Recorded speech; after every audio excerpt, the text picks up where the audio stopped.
নমস্কার বন্ধুরা, তোমরা কেমন আছো? আমার বড় মেয়েটা না ব্রাশ পেন্টিং একেবারে মন দিয়ে করে। এই যে ছবিটা ও এঁকেছে ওর বন্ধুকে গিফট দেবে বলে, মনটা আমারও কেমন যেন ভরে উঠেছে, আবার খারাপ লাগছে। আর এখন ওর ফিরে যাওয়ার সময়টা আসছে ধীরে ধীরে। তবে আমি চেষ্টা করি ও যা যা ভালোবাসি এই কটা দিন ওকে সবটা দিয়ে দিতে। ওর একটা প্রিয় জিনিস street style egg chicken chowmein. কলকাতায় যতবার এসেছে রাস্তা দাঁড়িয়ে খাওয়ার বায়না করেছে, কিন্তু আমি বাইরের স্ট্রিট ফুড খাওয়াতে চাই না, কারণ বেশিরভাগ সময় না পাম অয়েল দিয়ে বানানো হয়। তাই কাল রাতে ডিনারে এই এগ চিকেন চাউমিন বানালাম। বানানো খুব সহজ জানো। ফার্স্টে না বোনলেস চিকেনকে ছোট ছোট করে কেটে রসুন থ্যাতো, আদা থ্যাতো, নুন, গোলমরিচ, সয়া সস আর পেঁয়াজ দিয়ে মাখিয়ে তেলে নাড়িয়ে নিতে হবে। এবার ডিমের সাদা অংশ দিয়ে নাড়িয়ে ঢাকা দিয়ে দিতে হবে, দেখবে খুব সুন্দর সেদ্ধ হয়ে গেছে।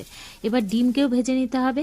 এবার তেলে রসুন কুচি, আদা কুচি দিয়ে ফার্স্টে শক্ত শক্ত সবজি ভেজে নিতে হবে, গাজর, পেঁয়াজ, ক্যাবেজ, লাস্টে ক্যাপসিকাম।